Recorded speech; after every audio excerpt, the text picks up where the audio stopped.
আসসালামু আলাইকুম, কেমন আছেন আপনারা সবাই? আশা করছি সবাই ভালো আছেন। আপনাদের সবাইকে ওয়েলকাম জানাচ্ছি নতুন একটা ভিডিওতে। আশা করছি আপনাদের ভালো লাগবে।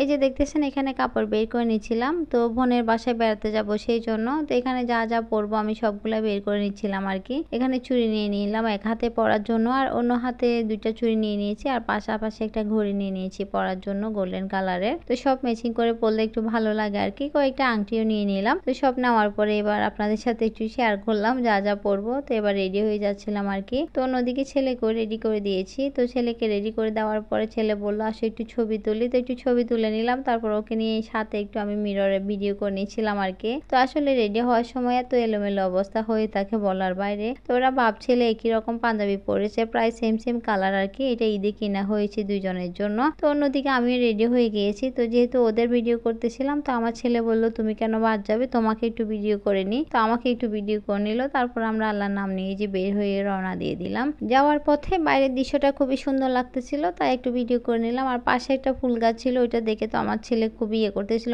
আমি এটা ভিডিও করে নাও। তো একটু করে নিলাম আর কি। তো আমরা বলতে বলতে কিন্তু চলে এসেছি ওনার বাসায়। অত বেশিক্ষণ লাগে না, 20 মিনিট লাগে আর কি। তো এসে দেখি একদম ড্রয়িং রুম ফাঁকা, কেউ নাই। তো আমি ভিডিও করতে করতে ভিতরের দিকে যাচ্ছিলাম আর কি, কাউকে দেখতে পাচ্ছিলাম না। তো কত দূর যাওয়ার পরে আসলো আর কি আমার বোনেরা সবাই। ওনারা আসলে ওইদিকে রান্না বান্না নিয়ে ব্যস্ত আর কি, যেহেতু মেহমান আসতেছে একটু তো ব্যস্ত হবে। তো আমি সবাই সাথে তারপর দেখা সাক্ষাৎ করে নিলাম। তারপর এখানে খাওয়া দাওয়া সব রেডি করে দিয়েছেন আর কি। এখানে পোলাও রান্না করে নিয়েছেন, গরুর মাংস, তারপর এখানে একটা ভেজিটেবল করেছেন, চিকেন ভেজিটেবল, তারপর ডিম, তারপর এখানে চিকেন করেছিলেন একটা, মানে চিকেনটা খুবই মজা হয়েছিল।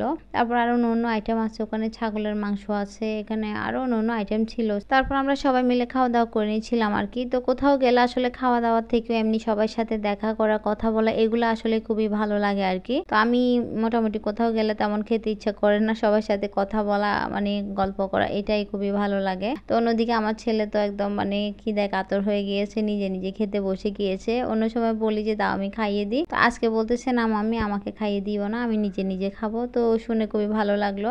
তো ওর বাবার সাথে ওকেও দিলাম খেতে। তো দুজনে বসে খেয়ে শেষ করলো, তারপর আমরাও খেয়ে নিলাম। তো এটা খাওয়ার কিছুক্ষণ পরে একটু রেস্ট নিচ্ছিলাম, আর আমার ছেলে নিচে এসে খেলতেছিল আর কি। তারপর ছেলের খেলাধুলা শেষ হওয়ার পরে তারপর আমরা বিকালে নাস্তা খেয়েছি। চা নাস্তা খাওয়ার পর আমরা এই যে বাসার উদ্দেশ্যে রওনা দিয়ে দিলাম। তার আগে কিন্তু আমার জ্যাঠা ছিল, জ্যাঠাকে দেখতে গেলাম। তারপর আমরা প্রায় রাত হয়ে গিয়েছে আর কি, তারপরে বাসায় চলে আসতেছিলাম। ছোট্ট একটা ভিডিও শেয়ার করলাম, কেমন হয়েছে অবশ্যই জানাবেন। আর আপনারা যদি ইউটিউব থেকে দেখে থাকেন চাইলে আমার চ্যানেলটা সাবস্ক্রাইব করে নিতে পারেন, আর যদি আপনারা ফেসবুক থেকে দেখে থাকেন চাইলে আমার পেজটা ফলো দিয়ে আমার পাশেই থাকতে পারেন। আর আপনাদের সবাই সুস্বাস্থ্য কামনা করে আজকে এখানে বিদায় নিয়ে নিচ্ছি। আল্লাহ হাফেজ, আসসালামু আলাইকুম।